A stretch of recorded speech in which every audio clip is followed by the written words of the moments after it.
Innal hamdalillah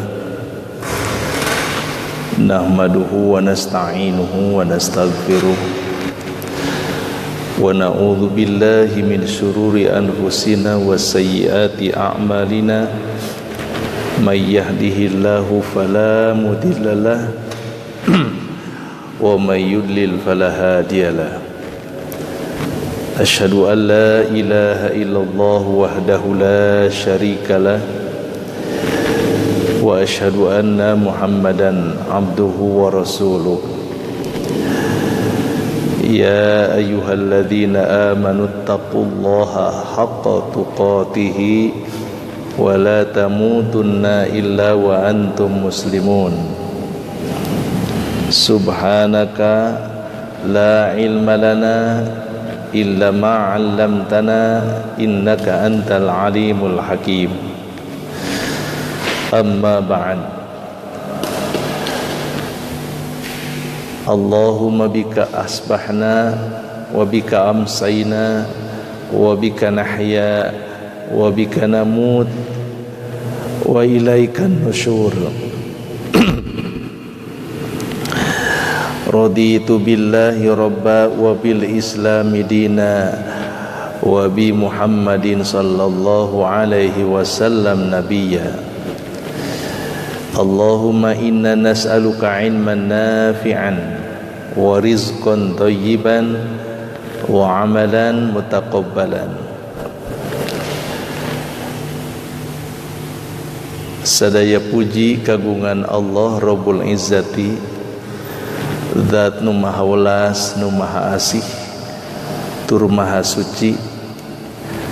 Anjeunna nu nyiptakeun nu ngayugakeun langit-langit jeung bumi sarta anjeunna anu ngatur, anu ngokola, anu nata sarta anu ngarejekian sadaya makhluk-makhlukna boh nu di langit boh nu di bumi. Patali kitu mungka anjeunna urang sadaya nyembah ibadah jeung babakti sabab urang bakal mulih bakal mulang ka anjeunna Allah nu maha gagah, Allah nu maha suci. Alhamdulillah kalayan widi takdir kudroh irodah hidayah inayah jeung taufikna dina subuh nu ayeuna dikersakeun ku Allah Ta'ala tiasa keneh riung mungpulung bongkok ngaronyok paamprok jonghok patatap wajah di ieu masjid di ieu majlis tinangtos dina kaayaan sehat. Da teu sehat mah moal di dieu di mana we. Alhamdulillah kersaning widina sanaos wengi ngaos di Cikalong Kulon di Babakan Loa dikersakeun keneh aya tanaga aya kamampuhan tiasa nungkulan hanca kemis subuh di Masjid Pajagalan.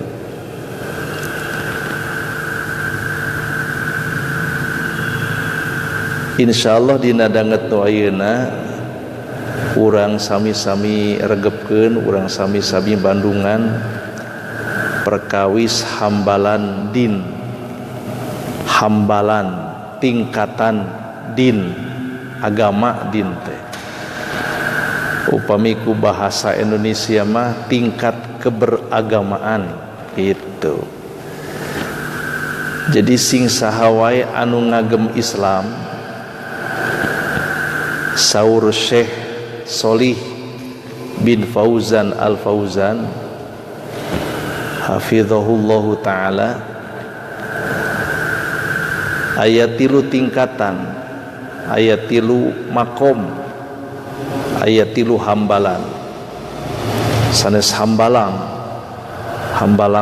rame eta masalah korupsi tapi da duka ayeuna mangilas geuningan. Aya tilu hambalan kahiji Islam, kadua iman, kadua ihsan. Ieu teh dumasar kana hadis anu bade dipedar dina danget nu ayeuna. Jadi anjeunna nandeskeun naon sababna ayat 3 tingkatan, sabab ieu dalilna. Jadi sanes panemu pamanggih anjeunna sanes mung nyindekeun, menyimpulkan, nyokot natijah yen tingkat keberagamaan seseorang teh aya 3, kahiji Islam, kadua iman, katilu ihsan. Sadaya kaum muslimin muslimat teu diiwalkeun pasti aya dina posisi kahiji, dina posisi Islam. Nah naik undak-unggah kana iman atanapi ihsan, Allahu alam, diri sewang-sewang pada uninga. Tah ayeuna mah manggawe urang Bandungan, tangke tos ngabandungan hasilna mun kahartos tinggal ngukur urang aya di posisi mana, naha tingkatan hiji, 2, 3. Hiji mah pasti, 2 duka, 3 komo. Urang aos we heula hadisna. Ieu hadis katampi ti Umar bin Khattab radhiyallahu an. Anjeunna sasauran, bainama nahnu julusun, mangsa kuring diuk, itu cek sorangan mah diuk, inda Rasulillah sallallahu alaihi wasallam, sagedengeun Rasulullah sallallahu alaihi wasallam, dzata yaumin, dina hiji poe, duka poe naon teu apa cing ayeuna poe naon. Kira kowe teu inget. Ittala alaina rajulun, ujug-ujug aya hiji jalmi mucung heula. Mucung heula teh pan biasana mah ti handap kaluhur mucung heula. Teu kanyahoan ujug-ujug torojo nari maneh. Ujug-ujug torojo we teu kaciri leumpangna makhluk gaib sugan. Aya hiji jalma ujug-ujug mucung heul, syadidu bayadith thiyabi, bari jeung dedeg pangadegna kahiji pakaiana putih bersih kacida. Syadid kacida putihna, bodas pisan acukna teh raksukanana. Sawadi sya'ri, nu kadua hideung rambutna, hartina teu dikupluk teu dikopeah, negong. La yura alaihi atharus safar, bari jeung teu katempo aya tapak urut lalampahan atanapi safar perjalanan, teu kaciri. Da baheula mah zaman naik onta, sing saha wae anu lalampahan pasti kaciri, komo urang jauh mah kaciri. Rambut kusut, pakaian dekil. Ari ieu mah henteu estu we necis kitu. Padahal can aya AC kapungkur teh. Tapi ieu mah necis kitu ta. Wala ya'rifuhu minna ahadun. Saurang ge ti kami teu aya nu apaleun. Saha eta jalmi teh? Teu wawuh, ngaranna duka saha, wajahna teu apa, estu teu aya nu apaleun. Hatta jalasa ilan nabiyyi sallallahu alaihi wasallam, dugikeun ka anjeunna teh linggih caket nabi sallallahu alaihi wasallam. Fa asnada rukbataihi, tuluy ngadekeun 2 tuurna. Tuur lemesna naon? Tuur we. Tuluy ngadekeun 2 tuurna ila rukbataihi, kana 2 tuur anjeunna. Jadi ieu tamu teh ngadu tuur sareng Nabi sallallahu alaihi wasallam. Wa wada'a kaffaihi ala fakhidaihi, teras we anjeunna merenahkeun dua dampal panangana dina dua pingpingna gitunya. Duanana kieu ya henteu sidaqah henteu kieu ieu teh nuduhkeun hormat gitu. Jadi ari tamu teh ari semah teh kudu hormat, pakaian rapih bersih, rambut digolep rambut rapih we, teras we calik payuna Nabi bari ngadekeun dua tuurna gitu. Waqala jug sasahuran wae eta jalmi teh, ya Muhammad, akhbirni anil Islam, ajarkeun ka kami naon Islam. Wah, langsung we to the point teu ngangge muqaddimah deui, akhbirni anil Islam, cing terangkeun ka kami naon Islam teh. Faqala Rasulullah sallallahu alaihi wasallam, teras we Rasul teh ngandika ngawaler, al islamu an tashhada an la ilaha illallah wa anna muhammadar rasulullah wa tuqimus shalah wa tuqimas sholata wa tu'tiyaz zakata wa tasuma ramadhana wa tahujjal baita in istata'ta ilaihi sabila. Rukun Islam tadi hartoskeun oge insyaallah ngartos piraku we atuh nya nu lima teh hiji syahadatain, kadua nadegkeun salat, katilu nyumponan zakat, kaopat saum Ramadan, katilu haji ka Baitullah. Lamun mampu teu mampu mah nya tong ka haji, teu mampu mah an urang kedah ikhtiar, kedah usaha sangkan urang teh jadi jalmi anu mampu. Peperiheun atuh teu mampu ngawayuh, atuh mampu haji. Qala ceuk nu naros ka Nabi teh, sodaqta, bener. Ongkoh nanya, ongkoh ngabenerkeun.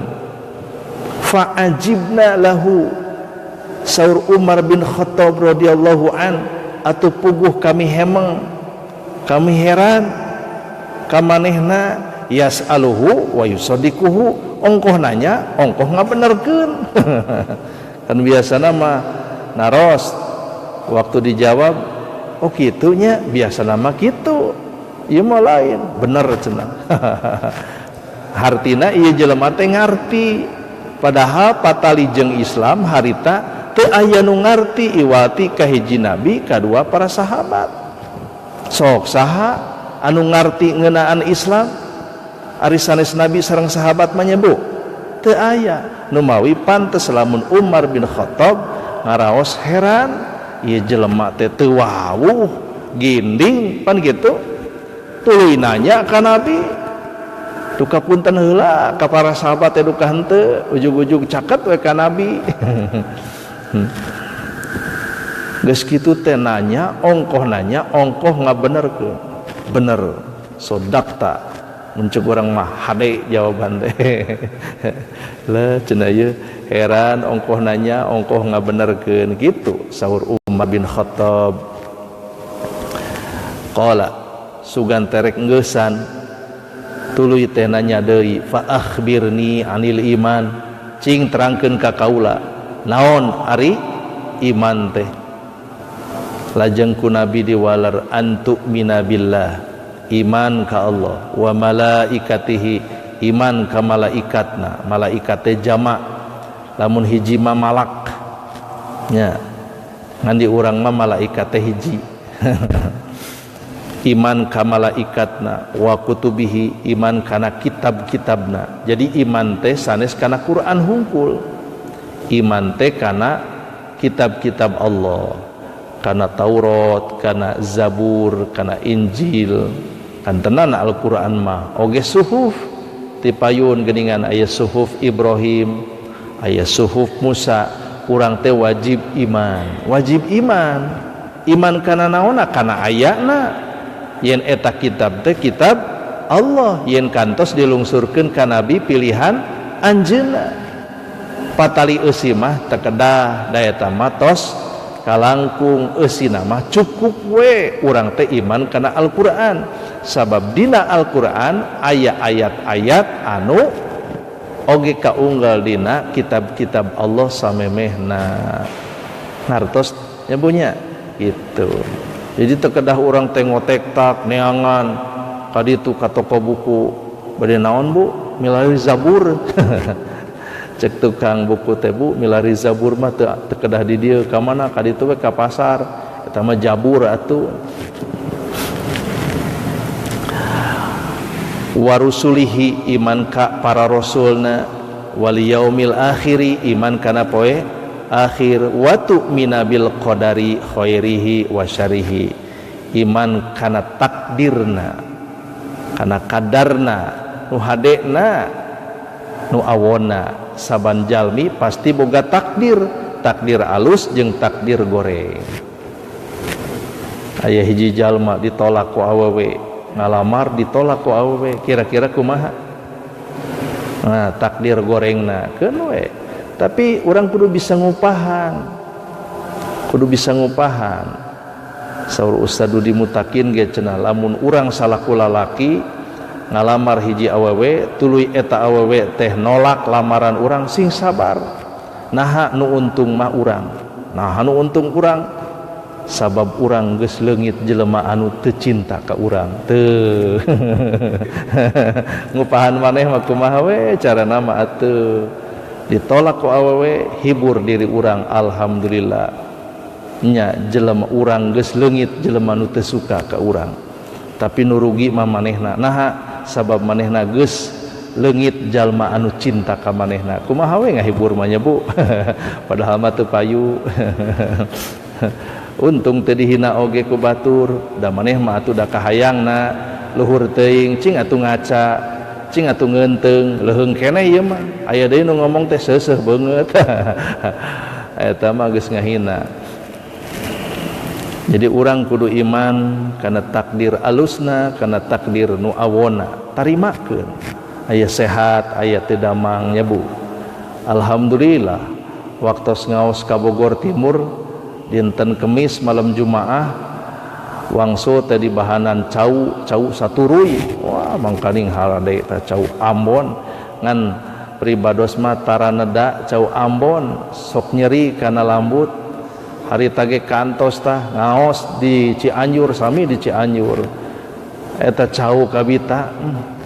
Nah atuh isuk pageto teh ka rumah sakit, beak tah bebeunangan ti ditu teh. Dahar cau sasiki duh nya ka rumah sakit mangkaning ka IGD heula. Da ka rumah sakit mah gering naon wae ge ka IGD we eta teh. Daftar heula, aduh cek urang teh lain diubaran heula. Daftar heula cenah Pak, puguh nyeri beuteung teh. Matak taraweh kana cau Ambon mah tah wengi ge ngaos, alhamdulillah di bahanan cau raja ieu mah raja bulu tah ieu mah kabeuki jeung pangabeuki. Alhamdulillah sarua marulus kitu tah. Rezeki ti Allah.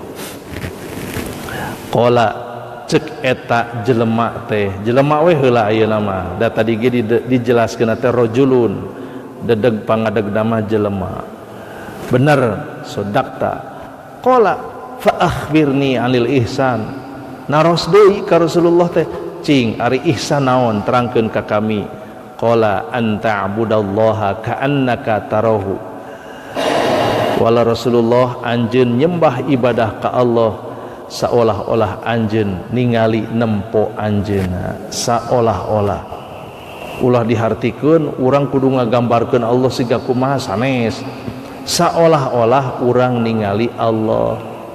Fa illam takun tarahu, tapi lamun urang teu sanggup model nu kahiji saolah-olah melihat Allah nya fa innahu yaraka, yakinkeun ku maneh yen anjeunna ningali nalingakeun anjeun kitu we lah. Sok insyaallah lamun urang sanggup ngahadirkeun Allah, insyaallah urang teh tos kalebet kagolongkeun ihsan. nya memang ihsan teh aya dua rupi. Kahiji ihsan di dieu mah seolah-olah urang ningali Allah. Anu kahiji eta nu kahiji, nu kadua nama ihsan teh nyaeta ngahade-hade dina urusan pagawean. Salat mah ngan cantang tu ihsan, nah ada salat lagi asal, beda salatna nu ihsan. Nya timimiti niatnya dina hate, teras takbir aosanana diperhatikeun ku urang teh, nepikeun ka urang teh ngeunah nuturkeun bacaanana, nyerep kana hate lain kana samleh, nyerep kana hate insyaallah ieu teh ihsan. Atanapi ibu masak di dapur naon we naheur cai, naheur cai malin masaknya Pak. Teu apal bumbuna cenah naheur cai, ngagoreng sangu tah hayang ngeunah teh kumaha ku ibu teh diulik diatur mak resep anu panghadena, nepikeun ka timimiti katelna minyakna jeung sagala rupa diperhatikeun. Ta eta teh ihsan dina bab gorengan kitu. Ihsan di dapur kitu henteu asal we diraosan heula cing asin teuing teu, cing kurang asin teu. Pan ari nu asal mah tah asin-asin sia ngeunah we nu ngadahar mah kami manu masakna cenah riweuh pan kitu nya Pak. Ya eta lamun ihsan ngahartian ihsan. Tah ku Rasulullah diwalar ihsan teh anjeun nyembah ibadah ka Allah seolah-olah anjeun ningali anjeunna. Tapi lamun teu bisa sing yakin yen Allah pasti nalingakeun urang kitu. Sugan terek anggeus nepikeun kadinya tuluy eta jelema teh nanya deui, fa akhbirni anisaah, cing terangkeun ka kami naon ari saah, iraha kajadianana. Qala Rasulullah ngawalar, mal mas'ulu anha bi'a'lama minas sa'il, nu ditanya teu leuwih nyaho tibatan anu nanya. Nya al mas'ul anha, nu nanya ngeunaan kiamat, bi'a'lama leuwih nyaho minas sa'il jeung nu ditanya. Jeung nu nanya nya sa'il nanya, mas'ul ditanya, as-sa'il nu nanya. Jadi nu ditanya henteu leuwih nyaho tibatan anu nanya. Rasulullah tos nebak ieu lain jalmi. Ieu nguji dirina. Tos apa? Anu nanya leuwih nyaho tibatan anu ditanya. Qala fa akhbirni an amaratiha, lamun kitu mah cenah bejakeun ka kaula ka kami naon tanda-tandana. Kahiji antalidal amatu robbataha, tanda kiamat teh lamun hamba sahaya awewe ngalahirkeun tuan, ngalahirkeun dununganana, ngalahirkeun majikanana. Kahartos teu Pak? Ieu bahasa nabi nya Bu, kudu ngarti urang teh. Komo geus umur sakieu can ngarti wae naon maksud tina hamba sahaya ngalahirkeun dununganana, kudu geus ngarti. Nu kadua wa antarul hufatal uratal alata ri'a asya'i yatatawaluna fil bunyan. Lamun maneh geus nempo jalma miskin nupang miskin-miskina nepikeun ka sukuna nyeker, awakna dibuligir, teu boga baju, nyeker teu boga sena, ri'a asyah, gawena teh nyaeta ngangon domba. Saur para ulama pangna disebut ngangon domba teh memang masyarakat Baduy, nupang miskina nyaeta tukang ngangon domba. Dan nu ngangon onta mah eta mah beda deui. Hartina rada beunghar atanapi beunghar nya Pak. Nu miskin mah biasana teh ngangon domba gitu. Lamun nu miskin pamisin-miskina geus berlomba-lomba, paheula-heula, pahade-hade, paluhur-luhur dina ngawangun imah. Ya, ieu oge siloka bisa jadi jelema teh nu dipikiranana nyaeta bangunan. Leuwih penting keneh bangunan tibatan pakaian. Padahal kudu nama pakaian heula tibatan bangunan. Bangunan leuwih luhur, pakaian oge leuwih luhur. Leuwih pungsatnya Pak, bujal ka mana-mani. Pan ayeuna geus katempo. Nya oge wangunan geus hade, geus tohaga, tapi pakaian mah Masya Allah teu pararantes, teu uni, aurat ditembongkeun ka saha bae. Ari diheureyan ngambek. Nya kuduna mah tong ngambek, dabongan manehna nu ngagoda. Salah saha cing? Ya salah domba atuh. Ya Bu, mangker kiih domba mundur, salah saha? Kitu ceuk urang Sunda mah. Duka naon maksudna teh Pak? Tah geus dibejakeun dua tanda kiamat mah summan tolako ngaleos we eta jalmi teh falabithu malian atuh puguh kuring teh saur Umar bin Khattab hookeun ngahulang olohok mata simeuteun ngembang kadu nya Pak, ngembang kadu teh pan olohok. Aduh cenah eta jelema ngahulang we ya, ngahulang olohok teu ngarti cenah eta jelema geus nanya nepikeun ka dinya leos we.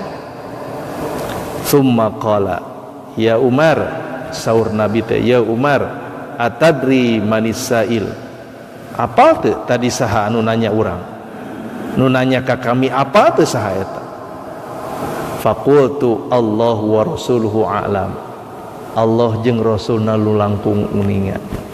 Kitu walaran sahabat upami ditaros ku Nabi. Ya Bu, kumaha lamun urang ngajawab gitu unggal ditanya. Kenging teu aya ujian, ya ujian akidah, ujian tauhid. Ditaros tah 10 pertanyaan.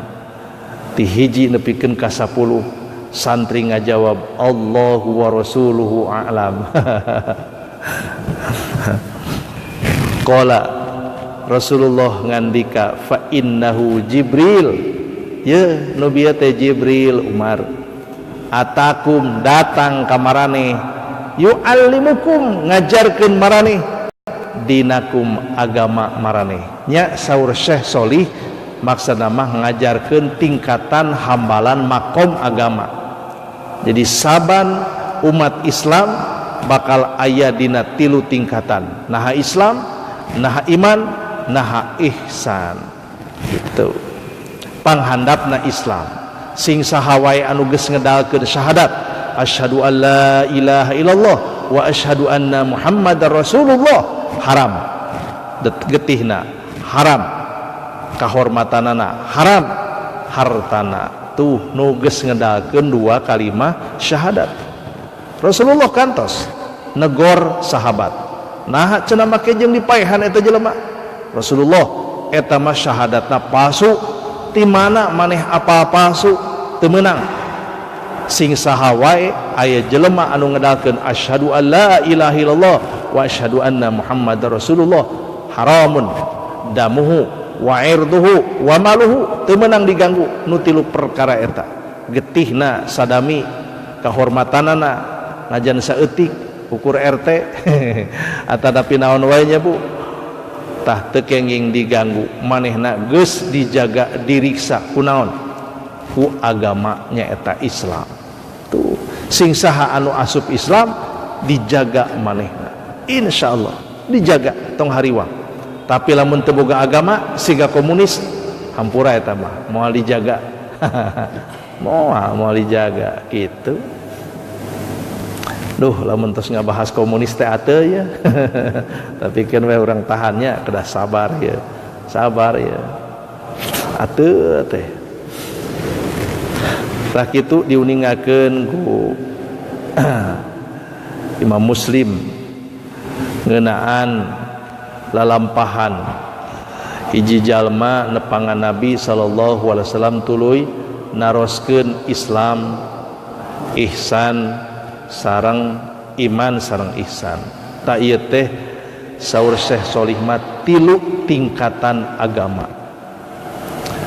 Numawi lamun urang tos Islam cantang tu iman nya, lamun urang can sanggup kahiji nu disebut iman teh kahiji ngarti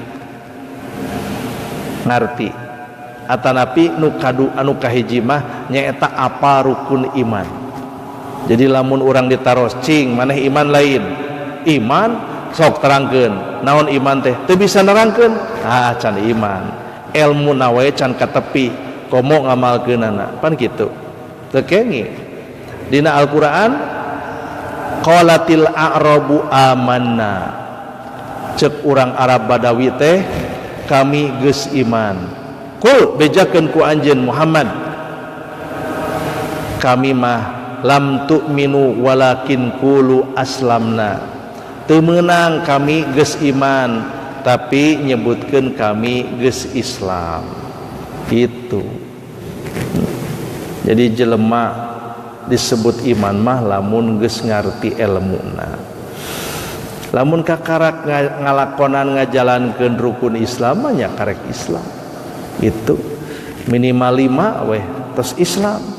Keun teu ngarti ngeunaan hudud Allah, teu ngarti ngeunaan hukum-hukum nu sejena, nu penting rukun Islam apa gitu.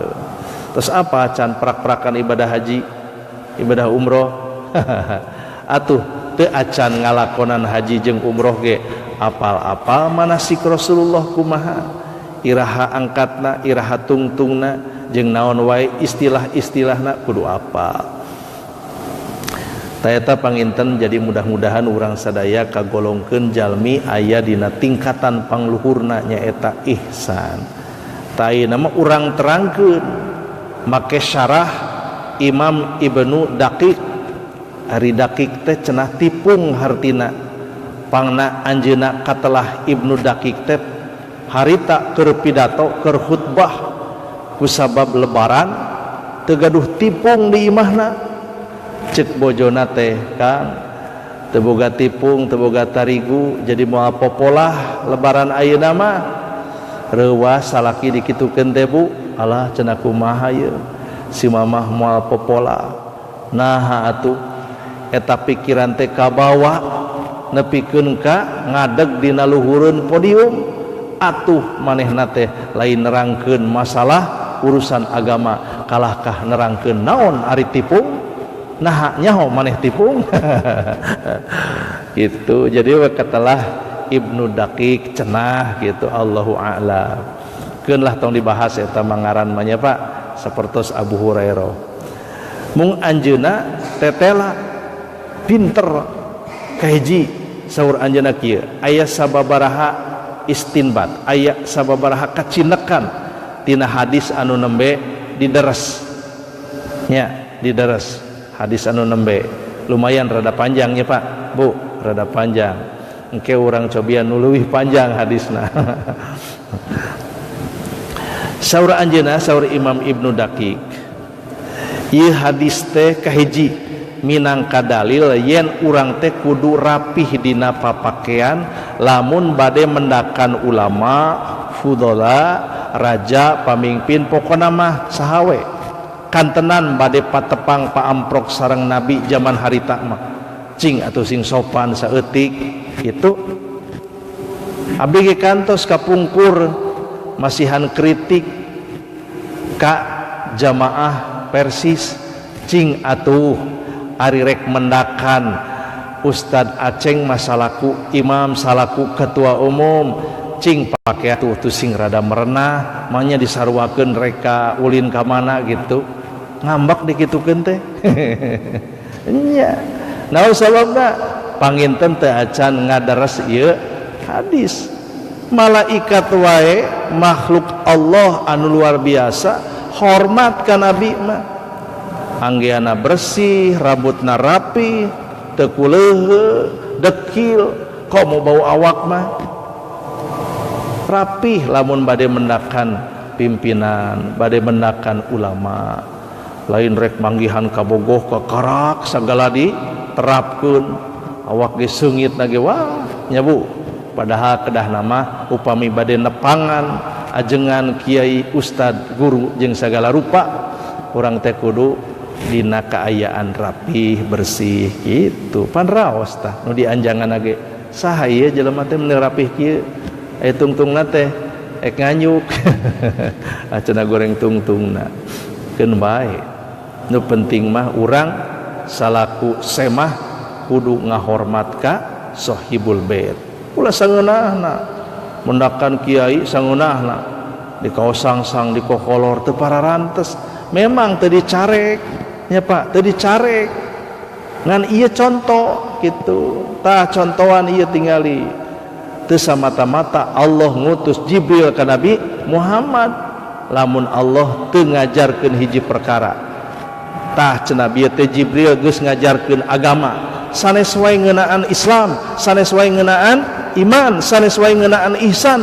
tapi bab papakaian bab adab-adaban oge diajarkeun ku Jibril sing sopan ari rek manggihan ulama teh ulah ieu mah pakaian sangeunahna kitu bari jeung teu bebekalan ya Bu tah eta kahiji jadi sing rapi kitu nu mawi dongeng atanapi naon teh kisah kapungkur masana Allahu yarham Ustaz Abdurrahman upami bade ngaulang ngajar teh aduh sok ginding rapi di kopeah di jas di dasi kadiekeun tara di dasi kapungkur mawi ginding wae saru Ustaz Aceng teh padahal nu diajarna teh ngan tiluan bari jeung eta teh handapkeun tangkal rek handapkeun tangkal rek handapkeun naon rek diemper ginding we pan urang masuk aya diajar teu make kelas ieu cenah ieu make kaos sang-sang ge ulah naha ari ilmu teh mulia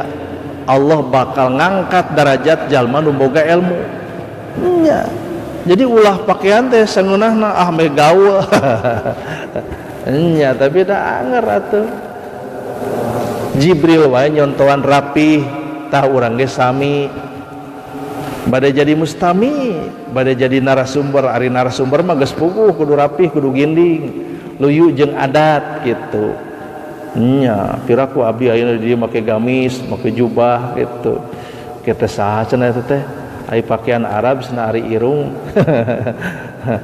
ka tukang tapan meureun kitu komentar teh ari kitu mah kopiah jas nya cenah ya asli ieu mah Indonesia Bandung pisan ieu mah euy ya pokoknya marapih nurutkeun adat ulah ngalawan adat lamun ngalawan adat ieu memang ame cenah aya naon teh aya inovasi tapi inovasi ge ari jauh teuing tina agama mah teu hade tah eta kahiji nu kadua Islam jeung iman teh dua istilah anu beda Islam harti asal nama pasrah sumrah Islam nurutkeun syariat mah nyaeta rukun Islam beh dituna ngalakonan rukun Islam jadi Islam teh ceuk syariat mah anu syahadat anu ngadirikeun ngadegkeun salat lamun teu ngadegkeun salat Islam lain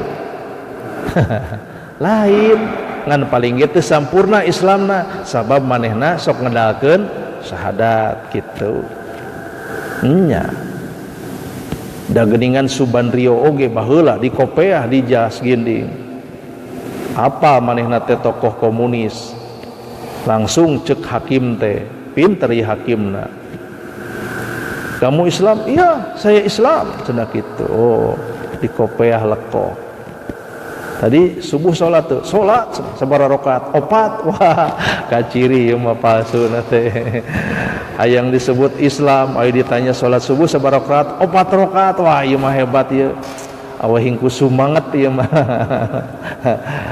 nya pan suruh Sidik oge cenah si emas ieu salat 4 rakaat mas salat naon bieu salat subuh cenah nah make 4 rakaat jengker isuk nyawe isukna teh jengker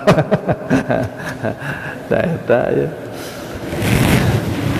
heureuy eta mangga heureuyan salat subuh mah anggar we 2 rakaat nya Bu nya kaciri cenah mah ieu akon-akon Islam, komunisme komunis we di kope harek gini kumaha ge penjahat mah penjahat we cek hakim teh salat subuh sabaraha rakaat 4 tuh kaciri pisan salat subuh sabaraha rakaat bu kira gue ibu teh tiasa ngawalar lamun ibu teh tiasa ngawalar kacida we eta mah.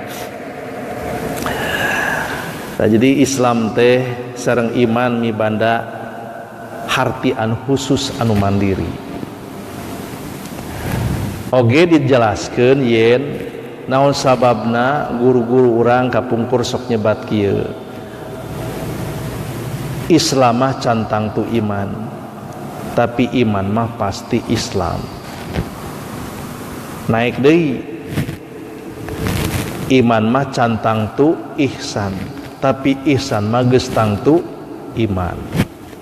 Jadi Islam leuwih umum tibatan iman, iman leuwih umum tibatan ihsan. Turunkeun ihsan leuwih khusus tibatan iman, iman leuwih khusus tibatan Islam. Nya Bu, jalma anu disebut ihsan, muhsin jalmina geus pasti iman, geus pasti Islam. Mukmin cantang tu manehna ihsan, tapi insyaallah pasti Islam. Hade golongan sadayana ge hade dimuliakeun ngantang tu urang kedah aya di puncer, kedah aya di pangluhurna, kedah mampu ihsan. Eta keun kedeui ieu kabujeng waktosna ieu merele. Nu katilu ngeunaan tanda kiamat yen maksad tina hamba sahaya ngalahirkeun dununganana eta bisa dihartian dua. Kahiji regepkeun ieu mah Pak, rada hese ieu mah ieu. Kahiji kaum muslimin jaga bakal ngawasa negeri-negeri kafir. Bu, politik ieu mah. Hiji mangsa jalma-jalma atanapi kaum muslimin bakal ngawasa menguasai negeri-negeri kafir. Lamun kaum muslimin geus ngawasa negeri-negeri kafir ditaklukkan dengan peperangan, dengan nya siga kapungkurnya Pak, nya bakal ngalahirkeun sistem gundik, bakal ngalahirkeun sistem hamba sahaya. Lamun ditakdirkeun kaum muslimin menguasai Eropah, tah awewe urang Eropah teh bakal jadi sahaya. Nya ari sahaya mah bebas pan kitu. Istri ngan opat sahaya tiasa seueur. Sok emut we kana eta tah ceramahna Kiai Haji Zainuddin MZ ceuk anjeunna Kaisar Ming gitu pamita salah mah Pak. Kaisar Ming itu banyak sekali selir-selirnya. Wah, duka sabaraha cenah. Duka 100, duka sabaraha. Saya suka bingung kumaha iraha Kaisar Ming make calanana. Ha, kadinya wae mikirna teh nya Bu. Keun we eta mah tong diemutan Bu. Ngaranna ge raja, ngaranna ge kaisar. Ngan upami negara-negara kafir dikawasa ku kaum muslimin bakal ngalahirkeun hamba sahaya. Ieu milik urang, ieu milik urang, ieu milik urang, ieu di bawah urang. Nah, itu tuluy we si hamba sahaya teh boga budak kan? Boga budak ti hamba sahaya, lain ti pamajikan. Lain pamajikan mah opat paling seueur ge nya Bu. Nah, engke ti hamba sahaya teh bakal aya budak. Barudak nya budak saha bapana mah pangawasa, aya nu jadi raja, aya nu perdana menteri, saha we eta mah pokona mah. Tangke teh ieu nu dimaksad hamba sahaya ngalahirkeun dununganana. Nya dai budak malahir ngilu ka bapa. Lamun bapana upami teh mah presiden, menteri, wah bakal jadi putra menteri. Indungna di mana? Anggar we sahaya. Gitu. Ngartos Bu? Wah ieu mah sistem sosial rada hese. Ngantos ka udag ieu ku ulama nu ngaranna Ibnu Daqiq. Hebatnya Bu, sok sanaos ngaranna tipung oge. Keun wae lah ngaran mah. Nu kadua mah memang dihartian apa adanya.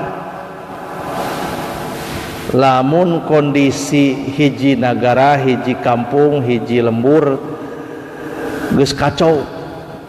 Kamari tah di Pamekasan di Madura eta tempat geus disegel, teu meunang deui aya prostitusi, ayeuna diparake deui jinah Pak.